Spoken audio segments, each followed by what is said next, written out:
রবিউল আউয়াল মাস আসলে আপনি সিরাতুন নবী নাকি মিলাদুন নবী? রমাদানে আমরা কি করি? রমজানে তারাবি 8 রাকাত পড়বেন নাকি 20 রাকাত পড়বেন? এটা নিয়ে মোটামুটি রমজানের 10 দিন পর্যন্ত যায়। আল্লাহ তাআলা পবিত্র কোরআনে কি বলেছেন? মা আতাকুমুর রাসূলু ফাখুযু, রাসূল যা বলেছেন, যা করতে বলেছেন, ফাখুযু আঁকড়ে ধরো। ওয়া মা নাহাকুম আনহু, আর রাসূল সাল্লাল্লাহু আলাইহি ওয়াসাল্লাম যা থেকে নিষেধ করেছেন, ফাংতাহু, তা থেকে বেঁচে থাকো। এই 52 বছর নানা তন্ত্র দেখেছেন, নানা মন্ত্র দেখেছেন। এই 52 বছর এই বাংলাদেশে কেউ ইনসাফ প্রতিষ্ঠা করতে পারে নাই, কেউ ন্যায় বিচার প্রতিষ্ঠা করতে পারে নাই, কেউ মুক্তিযুদ্ধের প্রকৃত চেতনা বাস্তবায়ন করতে পারে নাই, খুন বন্ধ করতে পারে নাই, চাঁদাবাজি বন্ধ করতে পারে নাই, দেশের টাকা বিদেশে পাচার করা বন্ধ করতে পারে নাই। একটা বিষয় দেওয়া হয়েছে আলোচনা করার জন্য, রবিউল আউয়াল করণীয় ও বর্জনীয়। মুসলমানদের একটা ব্যর্থতার জায়গা কি জানেন? রবি মানে হলো বসন্ত, আউয়াল মানে প্রথম বসন্ত। রাসূলুল্লাহ সাল্লাল্লাহু আলাইহি ওয়াসাল্লাম রমাদানের প্রস্তুতি নেওয়া শুরু করতেন শাবান থেকে। হাদিসে আসছে, কানা ইয়াসুমু ফি শাবান মা লা ইয়াসুমু ফি গায়রি। আল্লাহ নবী সাল্লাল্লাহু আলাইহি ওয়াসাল্লাম শাবান মাসে যত নফল রোজা রাখতেন, অন্য কোনো মাসে এত নফল রোজা রাখতেন না। কেন রাখতেন? আল্লাহ নবী সাল্লাল্লাহু আলাইহি ওয়াসাল্লাম শাবান থেকে রমাদানের প্রস্তুতি শুরু করতেন। আমরা শাবান মাসের 15 দিন কি করি? আমরা শাবান মাসের প্রথম 15 দিন বানাইছি ঝগড়ার। কিসের ঝগড়া? যে শবে বরাত হাদিসে আছে না নাই, শবে বরাতে ইবাদত হাদিসে আছে না নাই, শবে বরাতের পরের দিনের রোজা হাদিসে আছে না নাই, শবে বরাতে কবর জিয়ারত করা যাবে কিনা হাদিসে আছে না নাই। বাস এটা নিয়ে 15 দিন গেল। 4-5 দিন একটু বিরতি দিয়ে রমাদান হলো মাউসিমুল ইবাদা, ইবাদতের মৌসুম। রমাদানে আমরা কি করি?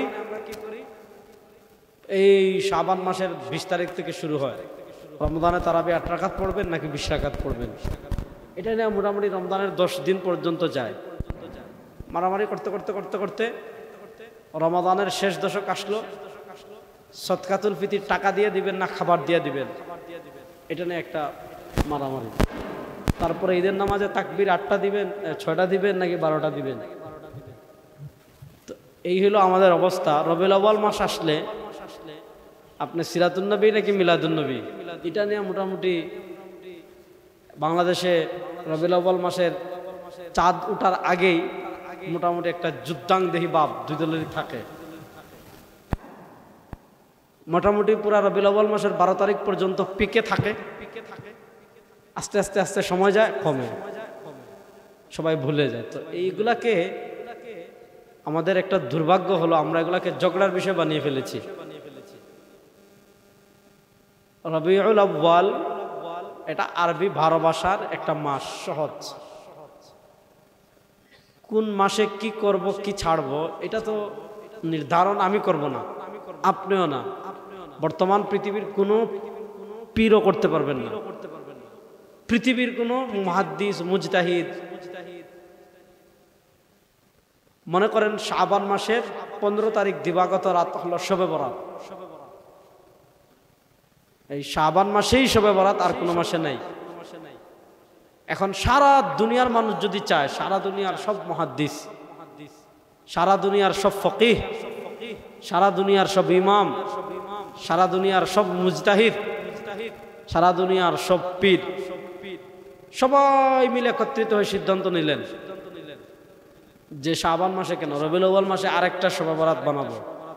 পারবেন? পারবেন না। মনে করেন রমাদান মাসের শেষ দশকে লাইলাতুল কদর।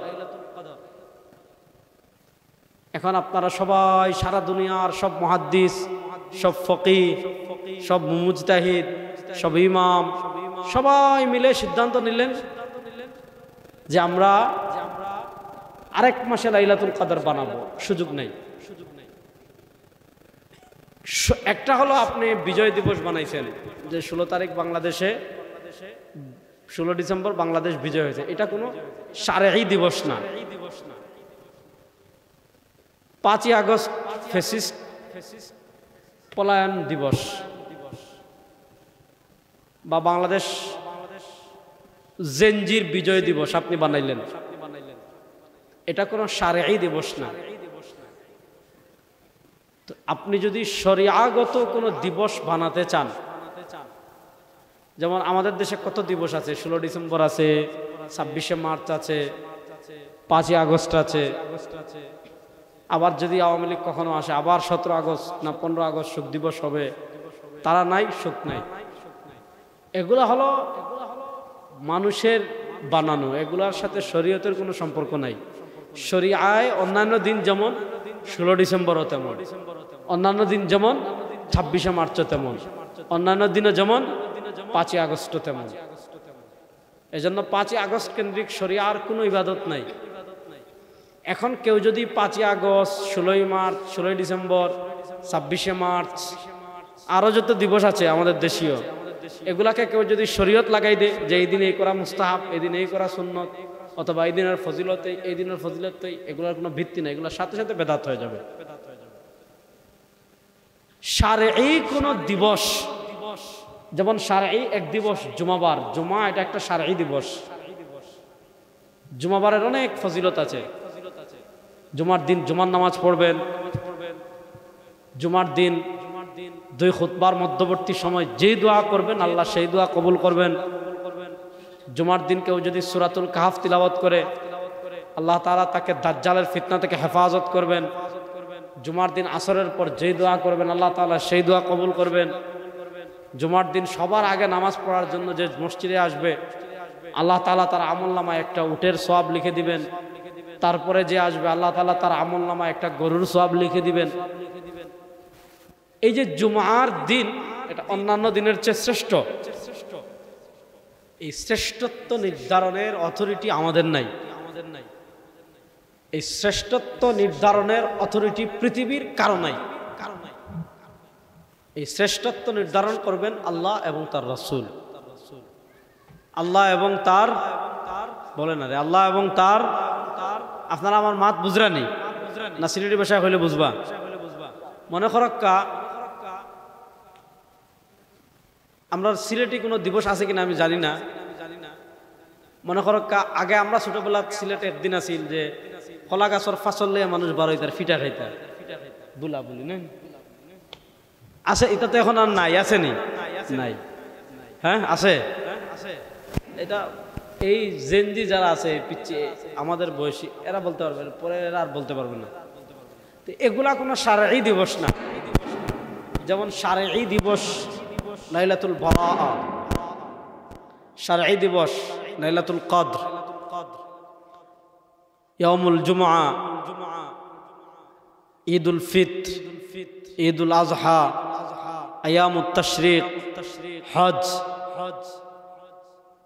এই যে শরিয়ার যে দিবসগুলো, এগুলো আপনি মনে করেন চাইলেই আমি বালাগঞ্জের সব আলেম, বাংলাদেশের সব আলেম, পৃথিবীর সব আলেম মিলাই আপনি চাইলে বানাইতে পারবেন না। এটা বানাবেন আল্লাহ এবং তার রাসূল। রবিউল আউয়াল এটা হলো শাহরু বিলাদাতিন নবী, আল্লাহর নবী সাল্লাল্লাহু আলাইহি ওয়াসাল্লামের জন্মগ্রহণের মাস। আল্লাহর নবী সাল্লাল্লাহু আলাইহি ওয়াসাল্লাম কোন মাসে জন্মগ্রহণ করেছেন এটা নিয়ে সামান্য মতানৈক্য থাকলেও অধিকাংশ মুহাদ্দিস, ফকিহ, ইতিহাসবিদ এবং সিরাত লেখকের মত হলো, ইবনে ইসহাক সহ বেশিরভাগের মত হলো আল্লাহর নবী সাল্লাল্লাহু আলাইহি ওয়াসাল্লাম রবিউল আউয়াল মাসেই জন্মগ্রহণ করেছেন। প্রশ্ন হলো রবিউল আউয়াল মাসে আমরা করব কি? উত্তর খুব সহজ, আমরা তাই করব যা যিনি জন্মগ্রহণ করেছেন তিনি যা করেছেন আমরা তা করব। বর্জনীয় করব নাকি তিনি যা করতে নিষেধ করেছেন বা তিনি যা করেননি তা করব না। আল্লাহ তাআলা পবিত্র কোরআনে কি বলেছেন? মা আতাকুমুর রাসূলু ফাখুযু, রাসূল যা বলেছেন, যা করতে বলেছেন, ফাখুযু আঁকড়ে ধরো। ওয়া মা নাহাকুম আনহু, আর রাসূল সাল্লাল্লাহু আলাইহি ওয়াসাল্লাম যা থেকে নিষেধ করেছেন, ফাংতাহু, তা থেকে বেঁচে থাকো। এখন আমাকে বিষয় দিয়েছেন করণীয় বর্জনীয়, করবেন কি? আল্লাহ নবী সাল্লাল্লাহু আলাইহি ওয়াসাল্লাম যা করেছেন ছাড়বেন কি? তিনি যা করেননি বা নিষেধ করেছেন। এখানে ছাড়ার প্রসঙ্গে দুইটা কথা বলে তাহলে বুঝবেন। ইসলামী শরিয়াত দুইটা ক্যাটাগরি আছে। একটা ক্যাটাগরি হলো ইবাদত, আরেকটা বিষয় হলো ইবাদত না। যেমন আমরা টমেটো খাই না? আপনারা বালাগঞ্জ থানা পড়ছেন, এটা আপনারা মনে হয় জীবনে খাই না, তো মাতিদা টমেটো খাই কি খাই না? আচ্ছা, আমরা সিলেট হয় মখা মাছ, ছোট ছোট মখা মাছ আসেনি? মখা মাছ জীবনে খাইছেন না? এরকম খেয়ে খেয়ে আছেন দেখে আত্মলক্ষা মোটামুটি সবেও খাইছেন। মখা মাছ খাওয়ার কথাও হাদিসে নাই, না খাওয়ার কথাও নাই। টমেটো খাওয়ার কথাও নাই, না খাওয়ার কথাও নাই। মূলা খাননি, শীতকালে এলে খাইবা। মূলা খাওয়ার কথাও নাই, না খাওয়ার কথাও নাই। চেং মাছ খাওয়ার কথাও নাই, না খাওয়ার কথাও নাই। এর বাদে মনে করো আর কিতা খান না, ফাঙ্কাস মাছ, তেলাপিয়া, এটা খাওয়ার কথাও নাই, না খাওয়ার কথাও নাই। প্রশ্নটা তাহলে খাইন কেন? এগুলো ইবাদত না ভাই। ইবাদত না যে বিষয়গুলো, এই বিষয়গুলোর ক্ষেত্রে শরিয়ার মূলনীতি হলো আপনি দেখেন এটা নিষেধ আছে কিনা। টমেটো খাওয়ার নিষেধ নাই, বাস এটা খাওয়া হালাল। কথা বুঝাইতে পারি নাই? টমেটো খাওয়ার নিষেধ নাই, বাস এটা হালাল। মাছ, আমরা যে মাছগুলো খাই এগুলা খাওয়ার নিষেধ নাই, বাস এগুলো হালাল। পান খাওয়ার নিষেধ নাই, হালাল। এরপর মনে করো সফরি, তেতই, আর কি তা খাইন না? আপেল, কমলা, আনার, মসজিদের নাইকল, ডাব, আরো কত কিছু খাই না আমরা। এগুলা খাওয়ার কথাও নাই, না খাওয়ার কথাও নাই, বাস খাই কেন? নিষেধ নাই। নিষেধ না থাকলে আপনি খাইতে পারবেন। কিন্তু যখন আপনি ইবাদতে আসবেন, ইবাদতের ক্ষেত্রে লা মাদখালা লির-রাই, ইবাদতের ক্ষেত্রে যুক্তি চলে না। ইবাদতের ক্ষেত্রে আপনি দেখতে হবে আপনি যে ইবাদতটা করতে চাচ্ছেন এটা শারিয়া থেকে প্রমাণিত কিনা। যেমন মনে করেন, আমি আপনাদেরকে সহজ করে বুঝাই। আজকে যে আমরা সবাই এই মসজিদে মাগরিবের নামাজ পড়লাম, কয় রাকাত পড়লাম? 3 রাকাত। কয় রাকাত? মাতিন না কেন? মাগরিবের ফরজ পড়লাম কয় রাকাত? 3 রাকাত। সবে 3 রাকাত পড়ছি তো। ফজর পড়ি কয় রাকাত? ফরজ মাতিন না দেখি। ফরজ পড়ে ফজর পড়ি কয় রাকাত? এখন মনে করেন এক ব্যক্তি প্রচন্ড শীতের রাতে, রাজাই হরাইয়া বেচারা বহুত কষ্ট করে ঘুম থেকে উঠছে, আর একদম ডাইরেক্ট ফুরকিরি পানি, বরফ থেকে আরো ঠান্ডা পানি দিয়ে অজু করি, বেচারার খাপ উঠে গেছে। খাপ উঠার পর বেচারা করে এত কষ্ট করে উঠছি যখন, আর অত কষ্ট করে পানি দিয়ে অজু করলাম, মাত্র 2 রাকাত পড়তাম, দরকার নাই। কষ্ট করে উঠেছি, কষ্ট করে অজু করেছি, কম পড়বো কেন? চলেন 4 রাকাত পড়ি। মানবেন? মানেন না কেন? মানবেন? প্রশ্ন হলো, সে আপনাকে প্রশ্ন করলো, ভাই 4 রাকাত পড়তে তো কোথাও নিষেধ নাই। আল্লাহ নবী সাল্লাল্লাহু আলাইহি ওয়াসাল্লাম 4 রাকাত পড়তে কোনো হাদিসে নিষেধ করেন নাই, তাহলে পড়েন না কেন? ইবাদতের ক্ষেত্রে নিষেধের দলিল লাগে না। ইবাদতের ক্ষেত্রে দেখতে হবে যেটা আপনি করতে চাচ্ছেন, ইবাদত সেটা ফরজ হোক, ওয়াজিব হোক, সুন্নাহ হোক, মুস্তাহাব হোক, যেই ইবাদতই আপনি করতে চাইবেন দেখতে হবে ওই ইবাদত শারিয়া থেকে প্রমাণিত কিনা, শরীয়ত থেকে প্রমাণিত কিনা, শারিয়া মানে রাসূলুল্লাহ সাল্লাল্লাহু আলাইহি ওয়াসাল্লাম থেকে প্রমাণিত কিনা, সাহাবায়ে কেরাম থেকে প্রমাণিত হবে কিনা। যদি ওই ইবাদতটা নবী এবং সাহাবায়ে কেরাম থেকে প্রমাণিত হয় তাহলে আপনি করতে পারবেন। কিন্তু ইবাদত মনে করে আপনি যদি এমন কাজ করেন যে কাজ নবী এবং সাহাবায়ে কেরাম থেকে প্রমাণিত না, ওই কাজের নিষেধের দলিল লাগে না, বরং নবী সাহাবায়ে কেরাম যে ইবাদত করেননি ওই ইবাদত করার কোনো অথরিটি উম্মার নাই, ওই ইবাদত করার কোনো অথরিটি উম্মার নাই। যেমন আমি আপনাদেরকে কয়েকটা উদাহরণ দিই তাহলে বুঝবেন। ইমাম ইবনুস সালাহ রাহিমাহুল্লাহ, উনি 742 হিজরিতে ইন্তেকাল করেছেন। তার ফতোয়া ইবনুস সালাহে পাবেন, ইমাম নববী রাহিমাহুল্লাহ আল মাজমু' শারহুল মুহাদ্দাবে পাবেন। তারপরে ইমাম ইবনে রজব হাম্বলি রাহিমাহুল্লাহ লাতাইফুল মাআরিফে পাবেন, আব্দুল হাই লাকনবী রাহিমাহুল্লাহ আল-আসারুল মারফুআ ফিল আখবারিল মাওযুআতে পাবেন। আচ্ছা বলেন, নামাজ পড়া ভালো কাজ না খারাপ কাজ? কথা বলেন, নামাজ পড়া ভালো কাজ না খারাপ কাজ? কুল হুয়াল্লাহ পড়া ভালো কাজ না খারাপ কাজ? বলা তো, ভালো কাম না খারাপ কাম? ভালো কাম। সুবহান রাব্বিয়াল আযীম, সুবহান রাব্বিয়াল আলা, দুরূদ শরীফ, রুকু করা, সিজদা করা, সবগুলো কাজ আপন জায়গায় ভালো। কিন্তু আপনি দেখবেন সফর মাসের শেষ বুধবার অথবা রজব মাসের শেষ বুধবার, হ্যাঁ রজব মাসের শেষ বুধবার একটা নামাজ আছে, যে নামাজের নাম হলো সালাতুর রাগাইব। মানে আপনি বিশেষ পদ্ধতিতে নামাজ পড়বেন, আল্লাহু আকবার বলে সূরা ফাতিহা পড়বেন এতবার, রুকুতে গিয়ে সামি আল্লাহু লিমান হামিদা পড়বেন এতবার, সুবহান রাব্বিয়াল আযীম পড়বেন এতবার, সিজদায় গিয়ে সুবহান রাব্বিয়াল আলা পড়বেন এতবার, আত-তাহিয়াতু পড়বেন এতবার, দুরূদ শরীফ পড়বেন এতবার, তারপর সালাম ফিরাবেন। আপনি সূরা ফাতিহা পড়াও খারাপ না, সুবহান রাব্বিয়াল আযীম পড়াও খারাপ না, সুবহান রাব্বিয়াল আলা পড়াও খারাপ না, দুরূদ শরীফ পড়াও খারাপ না, আত-তাহিয়াতু পড়াও খারাপ না, দুআয়ে মাসুরা পড়াও খারাপ না, কিচ্ছু না। সব কাজ আপন জায়গায় ঠিক, সব কাজ আপন জায়গায় ভালো ভালো। কিন্তু আপনি ইমাম নববী রাহিমাহুল্লাহ থেকে শুরু করে, ইমাম ইবনে দাকিল ঈদ রাহিমাহুল্লাহ থেকে শুরু করে, তারপরে বললাম ইমাম ইবনে রজব হাম্বলি রাহিমাহুল্লাহ থেকে শুরু করে, ইমাম আবু আমর ইবনে সালাহ রাহিমাহুল্লাহ থেকে শুরু করে, আব্দুল হাই লাকনবী রাহিমাহুল্লাহ থেকে শুরু করে সব ইমামগণ ফতোয়া দিয়েছেন এই সালাতুর রাগাইব বেদাত। ওখানে নামাজ আবার বেদাত হয় কেমনে? তো আলহামদুলিল্লাহ পড়তেছে, নামাজ আবার বেদাত হয় কেমনে? সে তো সুবহান রাব্বিয়াল আযীম পড়তেছে। নামাজ আমার বেদাত হয় কেমনে? সে তো সুবহান রাব্বিয়াল আলা পড়তেছে। নামাজ বেদাত না, রুকু বেদাত না, সিজদা বেদাত না, সব আপন জায়গায় ঠিক।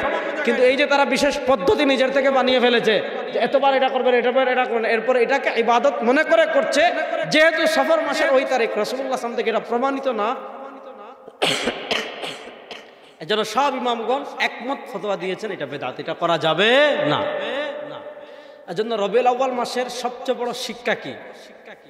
রবিউল আউয়াল মাসের সবচেয়ে বড় শিক্ষা হলো জীবনের সব ক্ষেত্রে রাসূলুল্লাহ সাল্লাল্লাহু আলাইহি ওয়াসাল্লামের আনুগত্য করা। আজকে দেখেন আমাদের দেশে, আমাদের সিলেটে তো নাই, আপনি চট্টগ্রাম গেলে দেখবেন বিশাল কারবার সারবার রবিউল আউয়াল আসলে, মানে যারা বেরেলভি এরা এগুলা করে। আপনি দেখবেন রবিউল আউয়াল আসলে আপনার মন চাইছে আপনি করেন আপনার মতো, ওইটা যে করে না দেখবেন গণহারে তাদেরকে রাসূলুল্লাহ সাল্লাল্লাহু আলাইহি ওয়াসাল্লামের দুশমন বানাই দিচ্ছে। মানে রাসূলুল্লাহ সাল্লাল্লাহু আলাইহি ওয়াসাল্লামের মহাব্বতের মাপকাঠি এই বিষয়গুলোকে বানিয়ে ফেলেছে। এগুলা নিতান্তই বাড়াবাড়ি এবং অজ্ঞতা। আল্লাহ তাআলা আমাদেরকে সব ধরনের বাড়াবাড়ি এবং ছাড়াছাড়ি থেকে মুক্ত থাকার তৌফিক দান করুক। আল্লাহ তাআলা আমাদের সবাইকে সব ধরনের বাড়াবাড়ি এবং ছাড়াছাড়ি থেকে হেফাজত করুক। আসেন আমরা পরের প্রসঙ্গে যাই। রাসূল করিম সাল্লাল্লাহু আলাইহি ওয়াসাল্লাম রবিউল আউয়াল মাসে জন্মগ্রহণ করেছেন। আল্লাহর নবী সাল্লাল্লাহু আলাইহি ওয়াসাল্লাম জন্মগ্রহণ করা এটা পৃথিবীর শ্রেষ্ঠ একটা আনন্দের বিষয়। আচ্ছা, আল্লাহ নবী সাল্লাল্লাহু আলাইহি ওয়াসাল্লাম দুনিয়াতে জন্মগ্রহণ করেছেন, এতে আপনি খুশি না বেজার? আপনারা মনে হয় খুশি না, নাকি? তা জোরে বলেন, আপনারা খুশি না বেজার? দেখে কারা কারা খুশি, হাত তুলেন তো। আল্লাহ নবী সাল্লাল্লাহু আলাইহি ওয়াসাল্লাম দুনিয়াতে এসেছেন, আমরা খুশি না বেজার? কোনো সমস্যা নেই। আল্লাহ নবী সাল্লাল্লাহু আলাইহি ওয়াসাল্লাম দুনিয়াতে আসার থেকে খুশির বিষয় আর আছে? তিনি যদি না আসতেন তাহলে আমরা ইসলাম পেতাম না, পেতাম? তিনি যদি না আসতেন আমরা দিন পেতাম না, তিনি যদি না আসতেন আমরা শরিয়া পেতাম না, তিনি যদি না আসতেন আমরা কোরআন পেতাম না, তিনি যদি না আসতেন আমরা জান্নাতের পথের দিশা পেতাম না। সুতরাং তিনি যেদিন দুনিয়াতে আসছেন, তার আগমনের দিন অবশ্যই আমাদের জন্য খুশির দিন। তার আগমনের দিন অবশ্যই আমাদের জন্য কিসের দিন? কথা বলেন। আরে আমার সিলেটি মানুষ যদি আমার লগে নাম আতে, তাহলে আমি কোন জায়গায় কেউ ওয়াজ করতাম? হক্কা চাই। তার আগমনের দিন অবশ্যই আমাদের জন্য কিসের দিন? বলে না, তার আগমনের দিন অবশ্যই আমাদের জন্য কিসের দিন? প্রশ্ন হলো খুশি প্রকাশ করব কিভাবে? ভালো করে বুঝেন। আল্লাহ নবী সাল্লাল্লাহু আলাইহি ওয়াসাল্লাম দুনিয়াতে জন্মগ্রহণ করেছেন, এটা খুবই বরকতপূর্ণ একটা বিষয়। এখন প্রশ্ন হলো, আল্লাহ নবী সাল্লাল্লাহু আলাইহি ওয়াসাল্লামের খুশি আমি প্রকাশ করব কিভাবে? উত্তর কোরআনকে জিজ্ঞাসা করেন, আমাকে বলার দরকার নাই। শুধু জন্মের খুশি না, জীবনের সব ক্ষেত্রে জন্মের খুশি কিভাবে প্রকাশ করবেন? খাবার কিভাবে খাবেন, কিভাবে ঘুমাবেন, কিভাবে ব্যবসা করবেন, হ্যাঁ, কিভাবে বাথরুমে যাবেন, কিভাবে গোসল করবেন, কিভাবে পরিবার চালাবেন, কিভাবে নামাজ পড়বেন, কিভাবে ত্যায্য সম্পত্তি ভাগ করবেন, কিভাবে রাজনীতি করবেন, কিভাবে সমাজ চালাবেন, কিভাবে রাষ্ট্র চালাবেন, কিভাবে সংবিধান দেখবেন, কিভাবে সংসদ চালাবেন, কিভাবে বিচার করবেন, কিভাবে রাষ্ট্র পরিচালনা করবেন, সব ক্ষেত্রে আল্লাহ তাআলা স্পষ্ট ভাষায় বলেছেন মাইয়ুতির রাসূল ফাকাদ আতা আল্লাহ। সব ক্ষেত্রে পথ একটাই, সেটা হলো ইতাআতে রাসূল। সব ক্ষেত্রে রাসূল করিম সাল্লাল্লাহু আলাইহি ওয়াসাল্লামের আনুগত্য করতে হবে। আপনি জন্মের আনন্দ প্রকাশ করবেন কিভাবে? উত্তর সহজ, যেভাবে রাসূল সাল্লাল্লাহু আলাইহি ওয়াসাল্লাম করেছেন। আপনি ঘুমাবেন কিভাবে? উত্তর সহজ, যেভাবে নবী ঘুমিয়েছেন। আপনি খাবেন কিভাবে? উত্তর সহজ, যেভাবে রাসূল সাল্লাল্লাহু আলাইহি ওয়াসাল্লাম খেয়েছেন। আপনি পরিবার চালাবেন কিভাবে? উত্তর সহজ, যেভাবে রাসূল সাল্লাল্লাহু আলাইহি ওয়াসাল্লাম চালিয়েছেন। আপনি নামাজ পড়বেন কিভাবে? যেভাবে রাসূল সাল্লাল্লাহু আলাইহি ওয়াসাল্লাম পড়েছেন। আপনি রাজনীতি করবেন কিভাবে? যেভাবে রাসূল সাল্লাল্লাহু আলাইহি ওয়াসাল্লাম করেছেন। আপনি বিচার করবেন কিভাবে? যেভাবে রাসূল সাল্লাল্লাহু আলাইহি ওয়াসাল্লাম করেছেন। আপনি অর্থনীতি পরিচালনা করবেন কিভাবে? যেভাবে রাসূল সাল্লাল্লাহু আলাইহি ওয়াসাল্লাম করেছেন। আপনি রাষ্ট্র পরিচালনা করবেন কিভাবে? যেভাবে রাসূল সাল্লাল্লাহু আলাইহি ওয়াসাল্লাম করেছেন। অর্থাৎ আমাদের সবকিছুর জন্য লাকাদ কানা লাকুম ফি রাসূলিল্লাহি উসওয়াতুন হাসানা। আমাদের জন্য আল্লাহর নবী, আল্লাহ আমেরিকাকেও আদর্শ বানান নাই, রাশিয়াকেও আদর্শ বানান নাই, চীনকেও আদর্শ বানান নাই, জাপানকেও আদর্শ বানান নাই, জার্মানকেও আদর্শ বানান নাই, অমুককেও বানান নাই, তমুককেও বানান নাই, কাউকে বানান নাই। লাকাদ কানা লাকুম ফি রাসূলিল্লাহি উসওয়াতুন হাসানা। আমাদের জন্য জীবনের সব ক্ষেত্রে নবী করিম সাল্লাল্লাহু আলাইহি ওয়াসাল্লাম আদর্শ। সুতরাং সবার আগে আমরা আমার নবীর আদর্শের কাছে যাব। নবীর আদর্শের বাইরে আমরা এক চুলও কোথাও যাব না। বলেন, নবীর আদর্শের বাইরে এক চুলও কোথাও যাব? রবিউল আউয়াল মারামারি করবেন না, জীবনেও না। কেন করবেন ভাই? সব তো নবীর উম্মাহ। আজকে আপনি মারামারি করেন সামান্য বেশি না, আর কি তেল আমাদের শরীরে, না তেলের পরিমাণ তো বেশি হয়ে গিয়েছে, ঠিক না? আপনি পৃথিবীর অবস্থা দেখেন। বাংলাদেশে আমরা কুমিরের মুখে আছি, কুমিরের মুখে। আজকে আমরা গাজার জন্য আহাজারি করি না? আমি গত সপ্তাহের আগের সপ্তাহে দেখে আসছি সরাসরি, কি ভয়াবহ বিপর্যয়। না দেখলে আপনি বিশ্বাস করতে পারবেন না, বুঝছেন? বাংলাদেশের চারপাশে মিনি ইসরায়েল আছে, আমাদেরকে খাবলে খাওয়ার জন্য রেডি। আর আপনি এই কঠিন সময়ে ছোট্ট একটা বিষয় নিয়ে ইখতিলাফ করে, মারামারি করে, বিভক্তি তৈরি করে ফেলেছেন। আমি আপনাদেরকে সহজ সিস্টেম বলে দেই, কোনো মারামারি নাই। আল্লাহ নবী সাল্লাল্লাহু আলাইহি ওয়াসাল্লামের জন্মের আনন্দ কিভাবে প্রকাশ করবেন? সহজ, যেভাবে রাসূল সাল্লাল্লাহু আলাইহি ওয়াসাল্লাম করেছেন। রাসূল সাল্লাল্লাহু আলাইহি ওয়াসাল্লাম কিভাবে করেছেন এটা হাদিসে দেখেন, পেয়ে যাবেন। এত দূরে যাওয়ার দরকার নাই, খুদ মুসলিম শরীফে পাবেন। মুসলিম শরীফ তো হাদিসের প্রসিদ্ধ কিতাব। সে হাদিসের প্রসিদ্ধ কিতাবে আছে হযরত আবু কাতাদা আনসারী রাদিয়াল্লাহু তাআলা থেকে হাদিস এসেছে যে আল্লাহর নবী সাল্লাল্লাহু আলাইহি ওয়াসাল্লাম সপ্তাহের প্রত্যেক সোমবারে রোজা রাখতেন। প্রত্যেক সোমবারে। হযরত আবু কাতাদা আনসারী রাদিয়াল্লাহু তাআলা আনহু বলেন, সুইলা আন সিয়াম ইয়াউমিল ইসনাইন। আল্লাহর নবী সাল্লাল্লাহু আলাইহি ওয়াসাল্লামকে প্রত্যেক সোমবারে রোজা রাখা সম্পর্কে জিজ্ঞাসা করা হলো যে আপনি প্রত্যেক সোমবারে কেন রোজা রাখেন? আল্লাহ নবী সাল্লাল্লাহু আলাইহি ওয়াসাল্লাম তিনটা কারণ বলেছেন। এক নম্বর কারণ বলেছেন ফিহি ওয়ালিদতু, সোমবারে আমি জন্মগ্রহণ করেছি। দুই নম্বর বলেছেন ফিহি উবআসু আলাইয়া, সোমবারে আমার উপর প্রথম ওহী আসছে। এই দুইটা কারণ আসলে মুসলিম শরীফে, আর শামাইলে তিরমিজিতে 3 নম্বর কারণ আসছে। আল্লাহ নবী বলেছেন তুরাদুল আমাল, সোমবারে বান্দার আমল আল্লাহর কাছে পেশ করা হয়। ইন্নী উহিব্বু আন উরাদা আমালি ওয়া আনা সাইম। আল্লাহ নবী সাল্লাল্লাহু আলাইহি ওয়াসাল্লাম বলেছেন আমি এটা পছন্দ করি যে আমার আমল এমনভাবে আল্লাহর নিকট পেশ করা হোক যে আমি রোজাদার। এই 3 কারণে আল্লাহ নবী সাল্লাল্লাহু আলাইহি ওয়াসাল্লাম সোমবারে রোজা রাখতেন। বলেন আল্লাহ নবী সাল্লাল্লাহু আলাইহি ওয়াসাল্লাম সোমবারে কয় কারণে রোজা রাখতেন? যুবকরা বলেন না, কয় কারণে রোজা রাখতেন? 1 নম্বর, এই দিন তিনি জন্মগ্রহণ করেছেন, এজন্য শুকরিয়া স্বরূপ রোজা রেখেছেন। 2 নম্বর, এই দিন তার উপর ওহী আসছে, বাদ দেন। একটা হলো জন্ম তারিখ, আরেকটা হলো জন্ম বার। আল্লাহ নবী সাল্লাল্লাহু আলাইহি ওয়াসাল্লামের জন্ম বার হলো সোমবার। জন্ম বার আসে সপ্তাহে একবার, আর জন্ম তারিখ আছে বছরে একবার।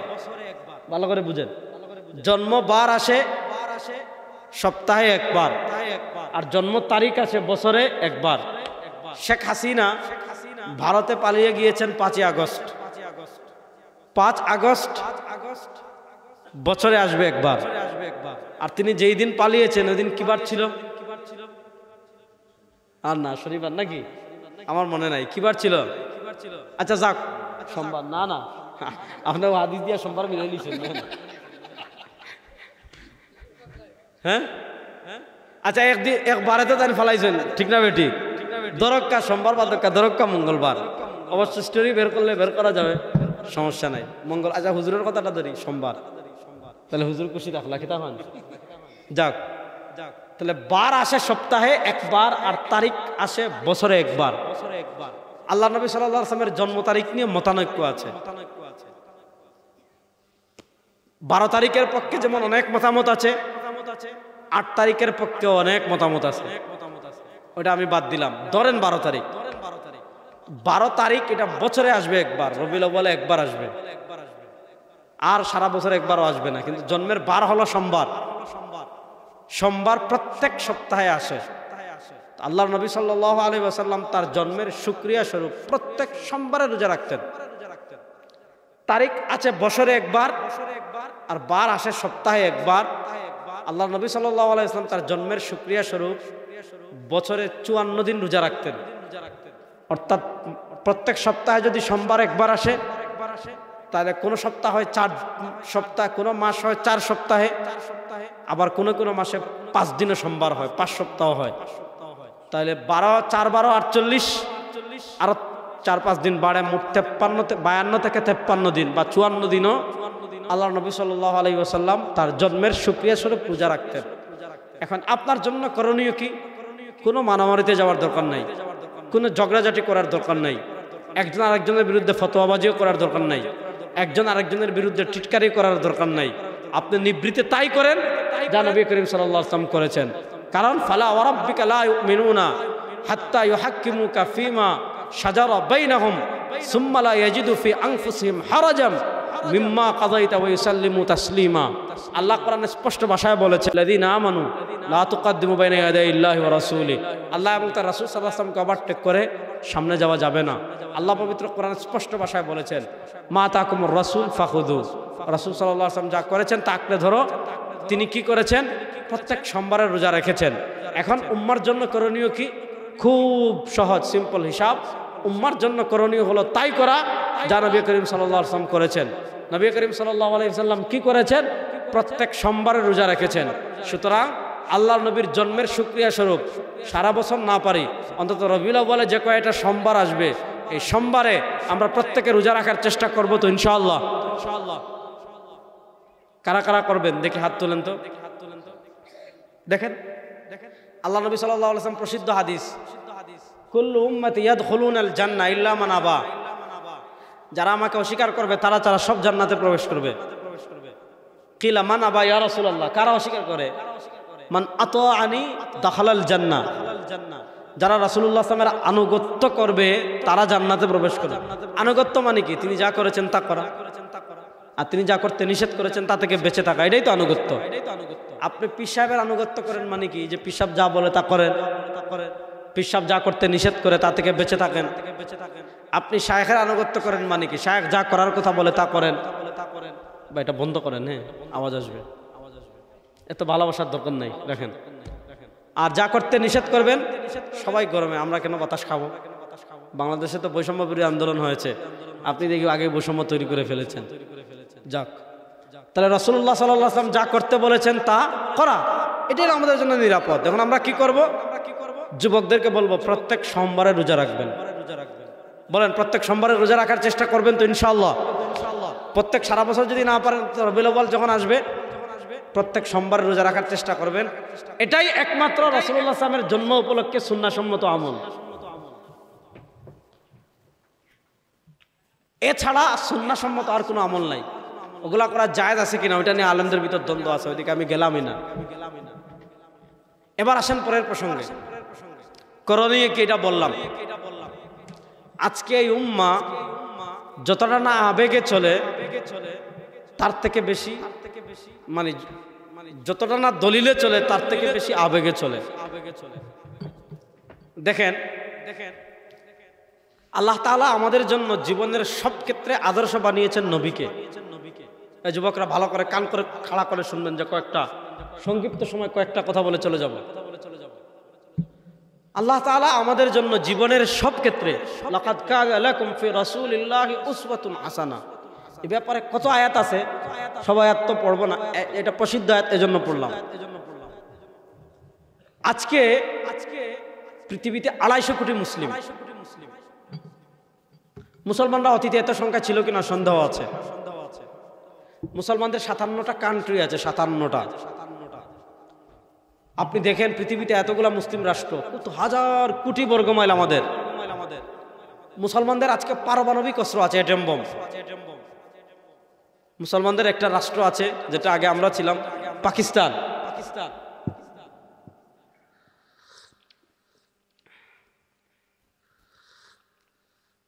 পাকিস্তানের অ্যাটম বম আছে, অ্যাটম বম। পৃথিবীতে 57 জন মুসলিম সেনাপ্রধান আছে, 57টা সেনাবাহিনী আছে, 57 জন মুসলিম রাষ্ট্রপতি আছে।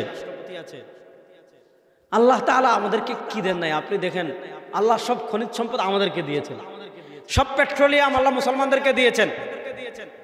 পেট্রোলিয়াম থেকে ডিজেল হয়, পেট্রোলিয়াম থেকে অকটেন হয়, পেট্রোলিয়াম থেকে কেরোসিন হয়। আপনি বিমান চালাতে হলে পেট্রোলিয়াম লাগবে, আপনি জাহাজ চালাতে হলে পেট্রোলিয়াম লাগবে, আপনি কলকারখানা চালাতে হলে পেট্রোলিয়াম লাগবে।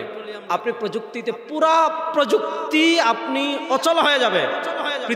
পৃথিবীতে যদি পেট্রোলিয়াম না থাকে, পৃথিবীর এই যে এত প্রযুক্তি, এত আধুনিক যা কিছু দেখেন, যদি পেট্রোলিয়াম না থাকে তাহলে পৃথিবী থমকে যাবে। বিমান চলবে না, গাড়ি চলবে না, ট্রাক চলবে না, জাহাজ চলবে না, পৃথিবী দাঁড়িয়ে যাবে।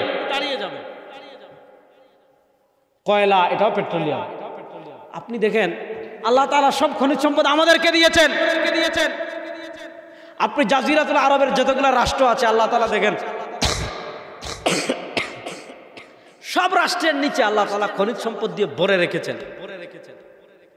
মুসলমানদের এত কিছু থাকতে এই পৃথিবীতে আপনি দেখেন মুসলমানরা আজকে যেই পরিমাণ, এত রাষ্ট্র, এত সেনাবাহিনী, এত মিসাইল, এত ড্রোন, এত ব্যালিস্টিক মিসাইল, এত ট্যাঙ্ক, এত কিছু থাকতে আজকে পুরা পৃথিবীতে মুসলমানদের, আপনি বিশ্বাস করেন একটা কুকুরের দাম আছে, কুকুরের। আপনি ইউরোপে চাইলে একটা কুকুর মারতে পারবেন না। 2 সপ্তাহ আগে একটা ঘটনা পৃথিবীতে ঘটেছে, আপনারা দেখেছেন। কি ঘটেছে? অস্ট্রেলিয়া একটা স্টেডিয়াম একটা পাখি ডিম পেড়েছে। ক্রিকেট খেলা হচ্ছে, ক্রিকেট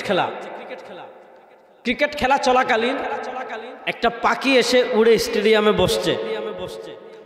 পাখি স্টেডিয়ামে বসার পর সাথে সাথে খেলা বন্ধ। কেন বন্ধ? যে স্টেডিয়ামে যদি খেলা হয় তাহলে পাখির অধিকার ক্ষুণ্ণ হবে। পাখি ডিম পাড়তে পারবে না, পাখি তার বাচ্চার যত্ন নিতে পারবে না। সুতরাং এখনই খেলা বন্ধ, আগামী 1 মাসে স্টেডিয়ামে আর খেলা হবে না, শেষ। তাহলে প্রশ্ন হলো, যখন পৃথিবীতে পাখির অধিকার আছে, যখন পৃথিবীতে কুকুরের অধিকার আছে, যখন পৃথিবীতে বিভিন্ন পশু পাখির অধিকার আছে, এই প্রযুক্তির সময়, এই পৃথিবীতে আপনার উন্নতির ছোঁয়া, পৃথিবী যখন প্রযুক্তির উন্নতির চরম শিখরে পৌঁছে গিয়েছে, যখন পাখির অধিকার নিয়ে কথা বলা হয়, মাছের অধিকার নিয়ে কথা বলা হয়, কুকুরের অধিকার নিয়ে কথা বলা হয়, উটের অধিকার নিয়ে কথা বলা হয়, উটের অধিকারের পক্ষে কথা বলার জন্য সংস্থা আছে, পাখির অধিকারের পক্ষে কথা বলার জন্য সংস্থা আছে, কুকুরের অধিকারের পক্ষে কথা বলার জন্য সংস্থা আছে, বানরের অধিকার নিয়ে কাজ করার জন্য সংস্থা আছে। একদল তো আছে এরা বলে প্রাণী হত্যা মহাপাপ, মুরগি জবাই করে খাওয়া যাবে না। যখন কুরবানি আসবে তখন দেখবে বাংলাদেশে একদল সুশীল বের হয়ে গিয়েছে যে পশু হত্যা মহাপাপ, মুসলমানরা এটা কেমন নির্দয় একটা ধর্ম, এরা পশু জবাই করে, কুরবানি করে, গরু জবাই করে, গরুর উপর অত্যাচার করে। তারা কিন্তু ঠিক বারবিকিউ পার্টি করে, তখন নাই। তারা কিন্তু কেএফসি খায়, তখন সমস্যা নেই। আজকে রবিউল আউয়াল আসলে আমরা খাবার দাবার নিয়ে কি বিশাল আয়োজন। ঈদে মিলাদুন নবী আছে কিনা এটা নিয়ে মারামারি করতে নাই, মানুষকে খাওয়ানো যাবে কিনা এটা নিয়ে মারামারি করতে নাই রে ভাই। কথা হলো কতটুকু কার মধ্যে নবীর আদর্শ আছে খবর নেন। আপনি যে দেশে বাস করেন সে দেশের সংবিধানে নবীর আদর্শ নাই, বিচার ব্যবস্থায় নবীর আদর্শ নাই, অর্থনীতিতে নবীর আদর্শ নাই, রাষ্ট্র পরিচালনায় নবীর আদর্শ নাই, রাষ্ট্রের কোথাও নবীর আদর্শের সিটে ফুটাও নাই। আপনি মারামারি করতে করতে শেষ। প্রশ্ন হলো আপনি যদি এটা নিয়ে মারামারি করেন, রাষ্ট্রে নবীর আদর্শ বাস্তবায়ন করবে কে? বিচার ব্যবস্থায় নবীর আদর্শ বাস্তবায়ন করবে কে? অর্থনীতিতে নবীর আদর্শ বাস্তবায়ন করবে কে? রাজনীতিতে নবীর আদর্শ বাস্তবায়ন করবে কে? ইহুদিরা আইসা। আজকে আমরা নবীর আদর্শ বাস্তবায়ন করে কোন জায়গায় জানেন? ভালো করে বুঝেন।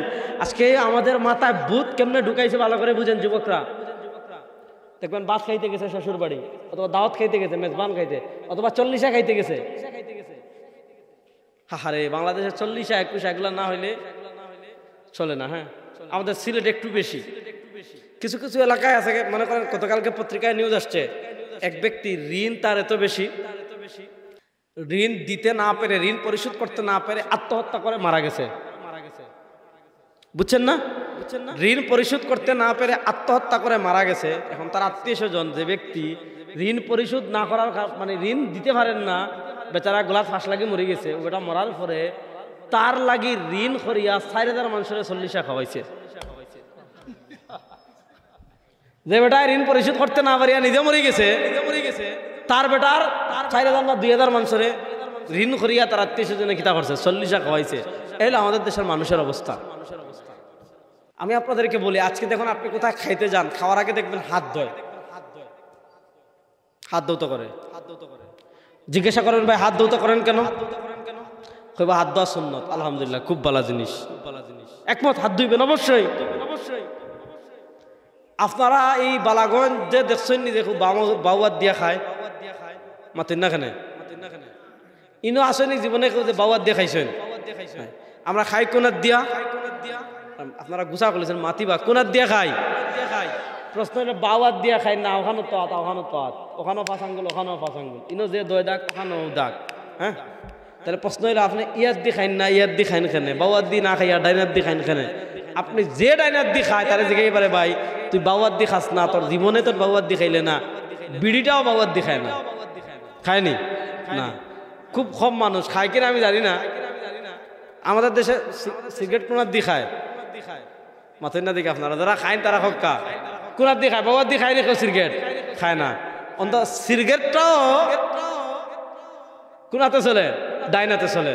জিগাইবেন ভাই আপনি খাবারটা ডাইন হাতে কেন খাচ্ছেন? যে বলবে ভাই ডাইনাতে খাওয়া সুন্নত। আলহামদুলিল্লাহ, এখানে আবার হয় না যে আপনারা সব সিগারেট খাওয়ার অনুমতি দিচ্ছেন, এটা আমি হইয়ান না। দেখবেন সে হাত ধোয়ার ক্ষেত্রে রাসূলুল্লাহ সাল্লাল্লাহু আলাইহি ওয়াসাল্লামের আদর্শ খুঁজে। আলহামদুলিল্লাহ, ভালো। আমাদের দেশে এখন একটা ফ্যাশন হয়ে গিয়েছে। হ্যাঁ, আজকে মুসলমানদের কত অধপতন, একটা হাদিস বলি তাহলে আরো বুঝবেন। আল্লাহ নবী সাল্লাল্লাহু আলাইহি ওয়াসাল্লাম বলেছেন, লা তাত্তাবিউন্না সুনানা মান কানা ক্বাবলাকুম শিবরাম বিশিবরিন ওয়া যিরাআম বিযিরাইন হাত্তা লাউ সালাকু ফি জুহরি যাব্বিন লা সালাকতুমু। আরে আমার উম্মার উপর এমন একটা সময় আসবে, আমার উম্মার উপর এমন একটা কাল আসবে, আমার উম্মার উপর এমন একটা যুগ আসবে, লা তাত্তাবিউন্না সুনানা মান কানা ক্বাবলাকুম। আমাদের নবী তার আদর্শ আমাদের কাছে রেখে গিয়েছেন, কিন্তু এই উম্মার উপর এমন একটা প্রজন্ম তৈরি হবে, এই উম্মার মধ্যে এমন একটা শ্রেণী তৈরি হবে, এই উম্মার মধ্যে এমন একটা জামাত তৈরি হবে, লা তাত্তাবিউন্না সুনানা মান কানা ক্বাবলাকুম শিবরাম বিশিবরিন ওয়া যিরাআম বিযিরাইন হাত্তা লাউ সালাকু ফি জুহরি যাব্বিন লা সালাকতুমু। মুসলমানরা আল্লাহ নবীর আদর্শ বাদ দিয়ে, মুসলমানরা কোরআন বাদ দিয়ে, মুসলমানরা রাসূলুল্লাহ সাল্লাল্লাহু আলাইহি ওয়াসাল্লামের সুন্নাহ বাদ দিয়ে প্রত্যেকটা কদমে কদমে সব কাজে মুসলমানরা ইহুদি এবং খ্রিস্টানদের অনুসরণ করবে। অনুসরণ কতটুকু করবে? হাত্তা লাউ সালাকু ফি জুহরি যাব্বিন। ইহুদি খ্রিস্টানরা গু খাইছে, মনে করেন গুড়ে প্যাকেটিং করে সুন্দর করে দিচ্ছে, মুসলমান দেখবে না যে গু খাইয়া ফেলবে, কারণ তার প্রভু ইহুদি খ্রিস্টান খাইছে। হেরা মুদ খাইছে, মুসলমানরা মুদ খাবে। হেরা ল্যাংটা, মুসলমানরা ল্যাংটা। হেরা চুল এখানে একটু রাখে, মুসলমান এখানে লাগবে। হেরা ফাড়া ফ্যান্ট ফিন্দে, মুসলমানদের ভিতর সিরা ফ্যান্ট ফিন্দার সংস্কৃতি আছে না নাই? দেখবেন টাকনুর হেরা কি করে, মহিলাদের পোশাক উপরে তুলে আর পুরুষের পোশাক নিচে নামায়। ইসলাম বলে মহিলারা ডেকে রাখবে, পুরুষরা খুলবে, পুরুষরা সতর পরিমাণ থেকে খুলতে পারবে হাঁটু পর্যন্ত। ইহুদি খ্রিস্টানরা কি করে, মহিলারে কোলায় আর পুরুষরা বুরকা পরায়। ঠিক না বেঠিক? আমাদের দেশে দেখবেন এখন ফ্যাশন বের হয়েছে টাকনুর নিচে পোশাক পরা, প্যান্ট পরা। প্যান্ট বানাই আমাদের টাকনুর নিচে। এখন আরেকটা আমাদের সিলেটে আসে নাই, ঢাকায় গেলে দেখবেন এখন আরেকটা সংস্কৃতি বের হয়েছে হাফ প্যান্ট পরা। আপনি ভিআইপি এলাকায় যাবেন, আপনি বিভিন্ন বিমানবন্দরের লাউঞ্জে যাবেন, গেলে বসলে দেখবেন হাফ প্যান্ট। এটা একটা ফ্যাশন যে হাফ প্যান্ট পরা। যেই ছেলেটা হাফ প্যান্ট বাইরে পরে, ওই ছেলেটা জীবনে কখনো মসজিদে হাফ প্যান্ট পরে নামাজে যাবে না, পাবো না। রাসূলুল্লাহর নিষেধ আছে মসজিদে গেলে। এবং যে প্যান্ট পিন্দিছে টাকনুর নিচে, সে যখন মসজিদে ঢুকে তলগালা বটিলায়, সিলেটি ভাষায় কইলাম, মানে বলিলায় যে বলে কি বলেন আমার তিন না দেখি ওলা বলেনি জিগাই বেরে ভাই তুই কেন বললে কেন ভাই মসজিদে গিয়ে আবার টাকনুর নিচে কেন পড়া হারাম।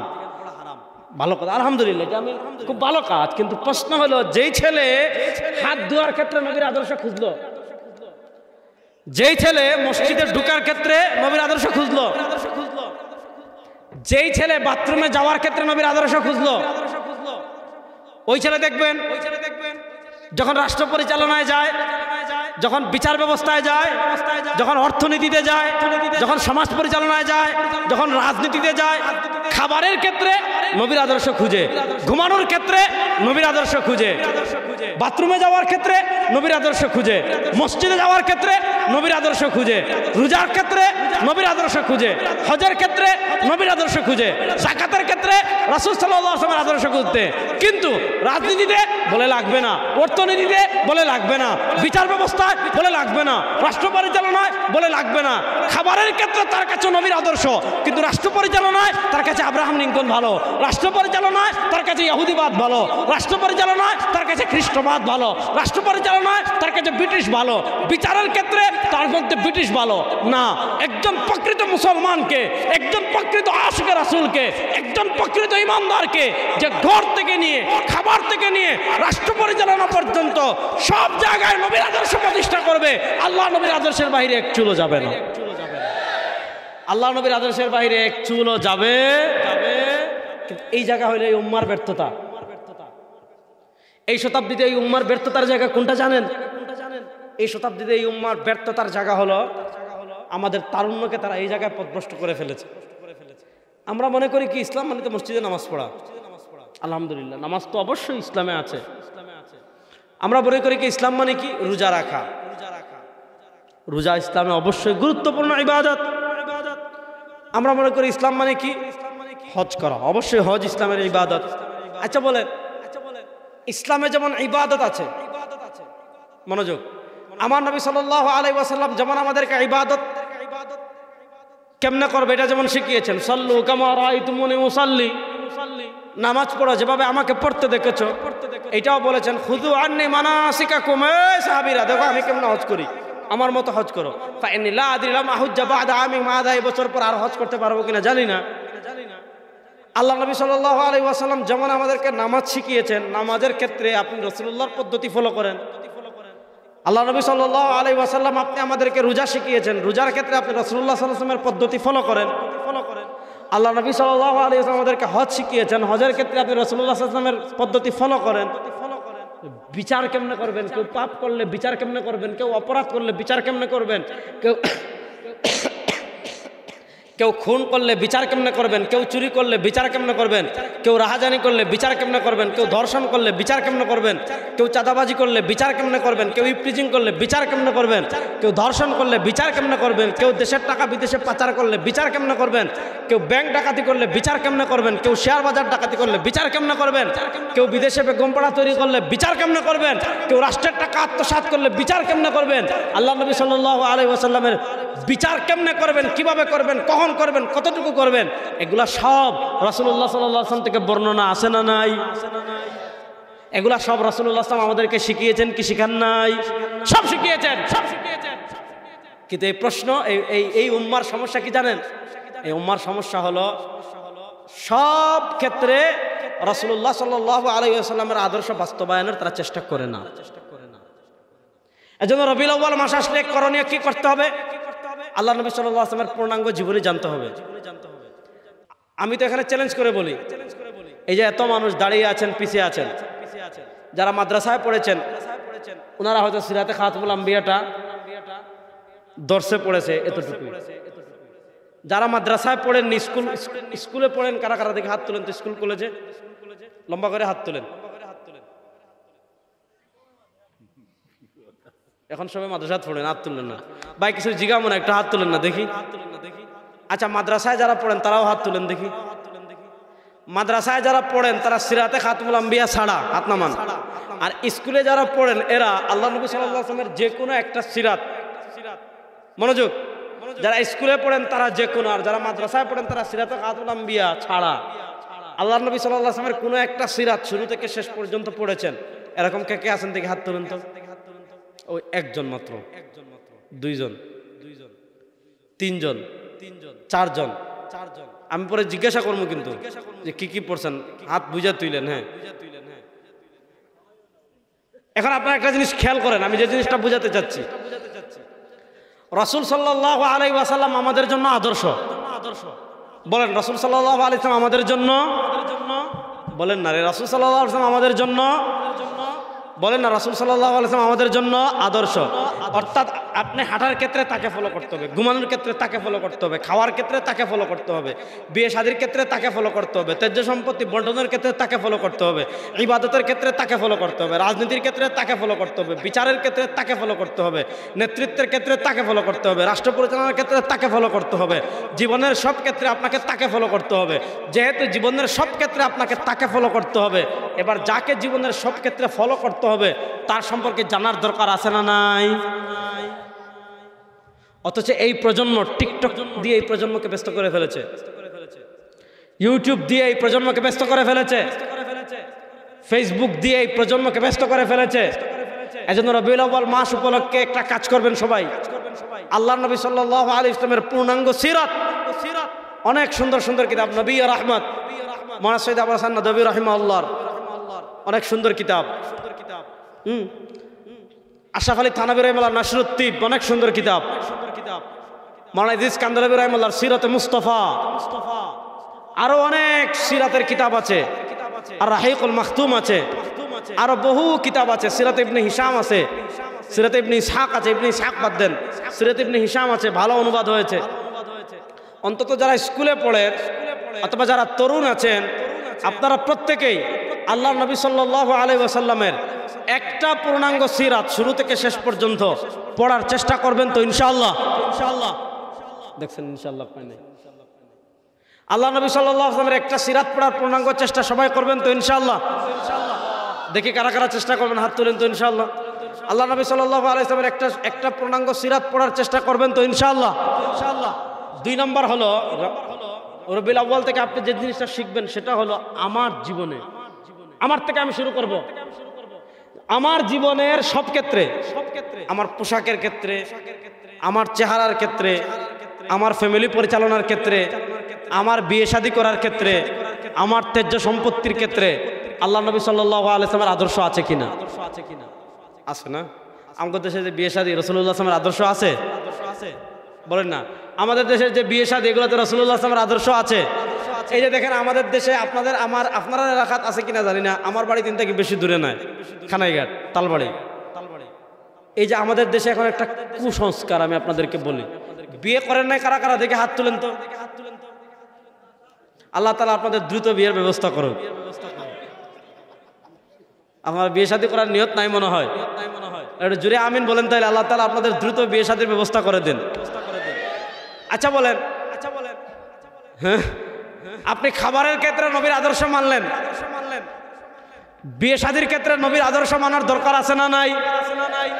মুরব্বীরা বলেন, অভিভাবকরা বলেন, বিয়ে শাদীর ক্ষেত্রে নবীর আদর্শ মানার দরকার আছে না নাই? আল্লাহ নবী সাল্লাল্লাহু আলাইহি ওয়াসাল্লাম বলেছেন, ইন্না আযমান নিকাহি বারাকা আইসারুহুমা উনা। আল্লাহ তাআলা ওই বিয়েতে বারাকা বেশি দেন যেই বিয়েতে খরচ যত কম হয়। এই যে আপনি বিয়ে উপলক্ষে আপনার বেয়াইর সাথে অথবা তালুর সাথে, আমরা আগে দেখতাম গরুর বাজারে, কুরবানির গরু বাজারে গরুর দর কষাকষি হয়, যে এক গরুর যে বিক্রি করবে সে বলে 10,000, আর যে গরু কিনবে সে বলে 5,000। এভাবে গরু নিয়ে আমরা দেখেছি দর কষাকষি হয়। কিন্তু আমাদের দেশে এখন আরেকটা জিনিস নিয়ে দর কষাকষি হয়, সেটা কি? বেয়াইসাব, বরযাত্রী, আমরা সিলেটি ভাষা কই বৈরাতি। কতজন লইয়া বৈরাতি আইতাম, বেয়াইসাব 150 না, বেয়াইসাব আমার গোষ্ঠী তো আরো বড়, 5 জন 10 জন বাড়াক্কা, 20 জন বাড়াক্কা। এখন হিবিআই এখন 200 আর ইবিআই এখন 150। এখন লাগে ঝগড়া, বেয়াই সাহেব আরো কজন বাড়াক্কা, আরো 10 জন বাড়াক্কা, 160 না। বেয়াই সাহেব আমার গোষ্ঠী বড়, আমার আত্মীয় স্বজন খেস কুটুম বেশি, আর একটু বাড়াক্কা 170, আর একটু বেয়াই ধাক্কা 180। এরপরে আপনি কিতা করলা? বাস চাইলা, টেম্পু চাইলা, লেগুনা চাইলা, আর কোনটা না পাইলে যদি বারিশার দিন হয় ট্রলার কারকো এখন চাইলা। এখন যে আপনি এই যে 150 জন লইয়া, 200 জন লইয়া, 300 জন লইয়া এই যে কমিউনিটি সেন্টারে বিয়া করাত গেলা, রাসূলুল্লাহ সাল্লাল্লাহু আলাইহি ওয়াসাল্লাম বিয়ে করলেন, সাহাবা একরাম বিয়া করলা, কয় দিন কতজন লইয়া বিরাতি লইয়া গেছেন হক্কা চাই। এই যে বরযাত্রীতে আমরা খাবার খাই, এটা হারাম, হারাম বলবেন। রেজাউল করিম আপনার সব ফতোয়া দিয়ে গেছে। আপনি রাসূলুল্লাহ সাল্লাল্লাহু আলাইহি ওয়াসাল্লামের আশেক, ভালো কথা, আলহামদুলিল্লাহ, খুব ভালো। আপনার বিয়ে শাদীতে দেখেন আল্লাহ নবীর আদর্শ আছে কিনা। আপনি বরযাত্রী ইসলামের কোথায় পেলেন? কোনো জায়গাত নাই ভাই। বরযাত্রী খান থেকে আইসা আমি কইতাম নি, মাতেন না দেখি, বরযাত্রী খান থেকে আইসা আমি কইতাম নি। আমি লেখছেন হাকিমুল উম্মত আল্লামা আশরাফ আলী থানভী রাহমাতুল্লাহ লেখছেন, ভারতে হিন্দু হলে যে বিয়া করতা, এক এলাকা থেকে আরেক এলাকাত যখন যাইতা, অনেক সময় আছে হিন্দু বেটিরে তার বাপে অনেক সময় দামি জিনিস দে, বুঝছেন নি। এখন দামি জিনিস যেহেতু দে, এখন বেটা এক গাঁও থেকে আরেক গাঁও, তার তখন তো গাড়ি ঘোড়ার যুগ ছিল না, মধ্যখানে বিশাল হাওর থাকতে পারে, বিশাল এলাকা থাকতে পারে, খালি জায়গা দেখা তার অনেক সময় ডাকাইতে হলে আক্রমণ করবো, ফত আক্রমণ করে সপ্তাহ নিতে কি পারে। তো বেটা কিতা করতো, যে সময় আনাজ যাইতো ওই সময় এলাকার তাগড়া মস্তান যেগুলো আছেন 10-15টা বাউটা, আর কোনটা নাই, কোনো কাম নাই, খায় আর ঘুরে বাউটামি করে, আছে না নাই? এরকম 10-15টা মানে জোয়ান দেখিয়া লইয়া যাইতো, বা 15-20টা দেখিয়া লইয়া যাইতো, যে যাতে নিরাপদে যেতা পায়, তার বউ সুদ্ধা সব লইয়া হে কিতা করতে পারে, নিরাপদে আইতে পারে। এই যে শুরু হয়েছিল যে ডাকাইতে যাতে আক্রমণ না করে, রাস্তায় নিরাপত্তা দেওয়ার লাগি এলাকার মস্তান 10-15টা বা তার যুবক 10-15টা লইয়া যাইতো। এইটা আস্তে আস্তে আস্তে আস্তে আস্তে আস্তে আস্তে আস্তে আস্তে হইতে হইতে মুসলমানদের ভিতর আইছে, আইতে আইতে আইতে আইতে আইতে আইতে আইতে আইতে আইতে আইতে এখন বরযাত্রী হয়ে গেছে। বিয়ে করেন নাই কারা কারা দেখে হাত তুলেন তো, আবার তুলেন, হাত নামান, হাত নামান। আপনারা বিয়ে করার নিয়ত আছে না নাই? ইয়ার বড় জুড়ে কইরা শুনলেন, হ্যাঁ না আইজ খাই লোক বিয়া তো করবো, যেদিনও করক সমস্যা নাই, চেয়ারম্যান সাহেব। হ্যাঁ পড়াশোনা পরে ঠিক আছে, সমস্যা নাই, এটা পরে। এখন বিয়ে শাদীর ক্ষেত্রে রাসূলুল্লাহ ইসলামের আদর্শ মানার প্রয়োজন আছে না নাই? তাহলে এখন যারা বিয়ে করেন নাই, যখন আপনার পিতামাতা আপনাকে বিয়ে দিবে, রাসূলুল্লাহ সাল্লাল্লাহু আলাইহি ওয়াসাল্লামের সুন্নাহ অনুযায়ী বিয়ে করবেন, বরযাত্রী নিয়ে যাবেন না। এরকম কে কে আছেন দেখে হাত তুলেন তো ইনশাআল্লাহ। কয়জনে হাত তুলছে? মাশাআল্লাহ। আল্লাহ সবাইরে সুন্নাহর উপর আমল করার তৌফিক দান করো। তো আমি যে কথা বলছিলাম আমি শেষ করব। আমাকে 1 ঘন্টা সময় দেওয়া হয়েছিল, 2 মিনিট কম 1 ঘন্টা। আমার পুরো আলোচনার মূল কথা হলো, প্রথম আমি বলেছিলাম আল্লাহ নবী সাল্লাল্লাহু আলাইহি ওয়াসাল্লামের জন্ম উপলক্ষে আমি এই মাসে কি করব এটা বলেছিলাম, তাই করব যা আল্লাহ নবী সাল্লাল্লাহু আলাইহি ওয়াসাল্লাম করেছেন। একদিকে রাসূল সাল্লাল্লাহু আলাইহি ওয়াসাল্লামের উম্মাহরা থাকবে, আরেকদিকে সারা দুনিয়ার বেঈমান কাফের মুশরিক সেকুলার সব একদিকে থাকবে। এই শতাব্দীতে পৃথিবীর প্রান্তে প্রান্তে ধর্মযুদ্ধ হবে। এবং গত শতাব্দীতে মুসলমানরা পরাজিত হয়েছে, এই শতাব্দীতে ইসলাম এবং মুসলমানদের বিজয় পৃথিবীতে কেউ দাবায় রাখতে পারবে না ইনশাআল্লাহ। সুতরাং আমার যুবকদেরকে বলবো, দুনিয়ার সব নেশা বাদ দিয়ে, দুনিয়ার সব তন্ত্রমন্ত্র বাদ দিয়ে আমার নবী যে আদর্শ রেখে গিয়েছেন সেই আদর্শ আঁকড়ে ধরার জন্য আপনারা প্রস্তুত আছেন তো সবাই ইনশাআল্লাহ? আমার নবী যে আদর্শ রেখে গিয়েছেন, আমার নবী যে আদর্শ বাস্তবায়নের জন্য দান শহীদ করেছেন, আমার নবী যে ইসলামের জন্য রক্ত জড়িয়েছেন, আমার নবীর সাহাবারা যে ইসলামের দাওয়া নিয়ে ইসলামকে বিজয় করার জন্য পৃথিবীর প্রান্তে প্রান্তে ছড়িয়ে গিয়েছেন, আপনাদেরকে আমি কি বলবো?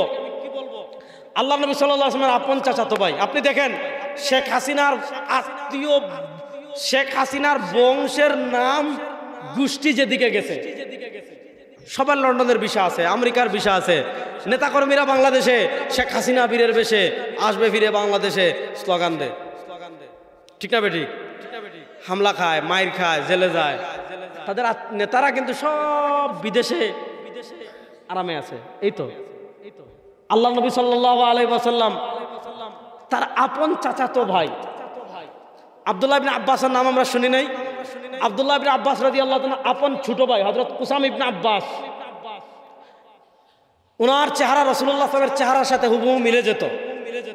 আল্লাহ নবী সাল্লাল্লাহু আলাইহি ওয়াসাল্লাম তাকে খুব বেশি মহব্বত করতেন এবং ইমাম শামসুদ্দিন আয-যাহাবী রাহিমাহুল্লাহ সিয়ারু আলামিন নুবালাতে লিখেছেন, কানা আখিরু মান খারাজা মিন কবর রাসূলিল্লাহ সাল্লাল্লাহু আলাইহি ওয়াসাল্লাম। আল্লাহ নবী সাল্লাল্লাহু আলাইহি ওয়াসাল্লামকে কবর মুবারকে রাখতে যে কয়েকজন সাহাবী নেমেছিলেন, তার ভিতর অন্যতম একজন সাহাবী ছিলেন হযরত কুসাম ইবনে আব্বাস। আল্লাহ নবী সাল্লাল্লাহু আলাইহি ওয়াসাল্লামের চেহারার সাথে তার চেহারা মিলতো। এই আল্লাহ নবী সাল্লাল্লাহু আলাইহি ওয়াসাল্লামের আপন চাচাতো ভাই, আহলে বাইতের সদস্য, তার কবর কোথায় জানেন? সমরকন্দের একটা এলাকা আছে শাহে জিন্দা। শাহ মানে বাদশাহ, জিন্দা মানে জীবিত, অর্থাৎ জীবিতদের বাদশাহ, মানে এখানে শহীদদের কবর। ওই শাহে জিন্দায় গিয়ে দেখলাম হযরত আব্দুল্লাহ ইবনে আব্বাসের কবর। প্রশ্ন হলো, তিনি আহলে বাইতের সদস্য, আল্লাহ নবী সাল্লাল্লাহু আলাইহি ওয়াসাল্লামের আপন চাচাতো ভাই, আল্লাহ নবী সাল্লাল্লাহু আলাইহি ওয়াসাল্লামের চেহারার সাথে তার চেহারা মিলতো। কোথায় মদিনা, আর কোথায় মদিনার থেকে 1000 কিলোমিটার দূরে শাহে সমরকন্দ। আমি যখন তার কবরের পাশে জিয়ারত করতে দাঁড়াইলাম সমরকন্দের শাহে জিন্দায়, আমার হৃদয়টা এত আনন্দিত হয়েছে এবং এত স্পিড আমি পেয়েছি যে একজন সাহাবী আল্লাহ নবীর পরিবারের সদস্য হয়ে ইসলামের জন্য কোথায় সোনার মদিনার জীবন ছেড়ে, কোথায় ওই আপনার তুর্কিস্তানের সমরকন্দের শাহে জিন্দায় পাহাড়ের উপরে সে যুদ্ধ করে শহীদ হয়ে তার কবর। আমি গিয়ে মিশরে দেখলাম হযরত আব্দুল্লাহ ইবনে আমর ইবনে আস রাদিয়াল্লাহু তাআলা কবর ঘেরাও দিয়ে রেখেছে। কেন ঘেরাও দিয়ে রেখেছে? ওই কবরে একটা গর্ত আছে, 24 ঘন্টা ওই কবর থেকে খুশবু বের হচ্ছে। আল্লাহ নবী সাল্লাল্লাহু আলাইহি ওয়াসাল্লাম এর সাহাবায়ে কেরাম যে আদর্শের জন্য রক্ত জড়িয়েছেন, আল্লাহ নবী সাল্লাল্লাহু আলাইহি ওয়াসাল্লামের সাহাবায়ে কেরাম যে ইসলামের জন্য পৃথিবীর প্রান্তে প্রান্তে গিয়েছেন, জিহাদ করেছেন, শহীদ করেছেন, আল্লাহ নবীর সেই আদর্শ, আল্লাহ নবী সাল্লাল্লাহু আলাইহি ওয়াসাল্লামের সেই ইসলাম পূর্ণাঙ্গভাবে বাংলাদেশে বাস্তবায়ন করার জন্য, পূর্ণাঙ্গভাবে প্রতিষ্ঠা করার জন্য আমার তারুণ্য তোমরা প্রস্তুত আছো না? নয় ইনশাআল্লাহ।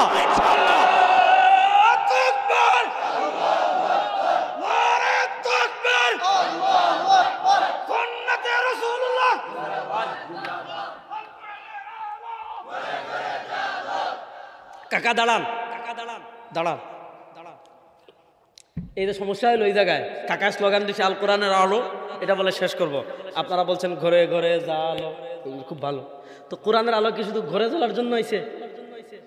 আপনি কোরআনের আলো 54 বছর ঘরেই জ্বাললেন। রাষ্ট্রে সেকুলার, বিচার ব্যবস্থায় ব্রিটিশ, অর্থনীতিতে ব্রিটিশ, তো কোরআনের আলো কি শুধু ঘরে জ্বলবে? শুনেন, আমি সব জায়গায় বলি, চট্টগ্রাম পলগ্রাউন্ডের বক্তৃতায় আমি বলে এসেছিলাম, এটা নিয়ে অনেক সমালোচনা হয়েছে যে মোল্লারা কি বলে। দেখেন, আমি বলেছি 54 বছর বাংলাদেশের ঘরে ঘরে কোরআনের আলো জ্বেলেছি, এবার বাংলাদেশের সংসদে কোরআনের আলো জ্বালবো ইনশাআল্লাহ।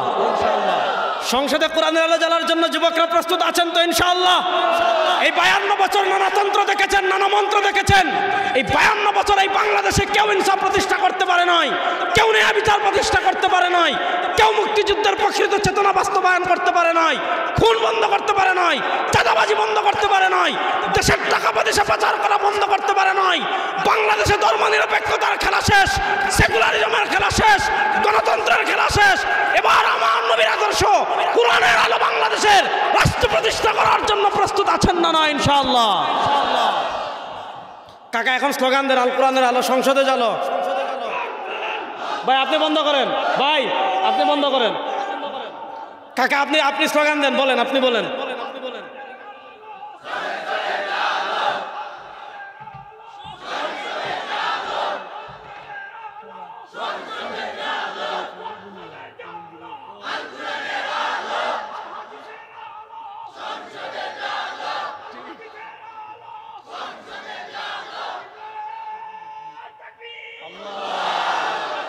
মাশাআল্লাহ, আল্লাহ নেক হায়াত দান করুক। পুরা জোয়ান দেখি, মাশাআল্লাহ।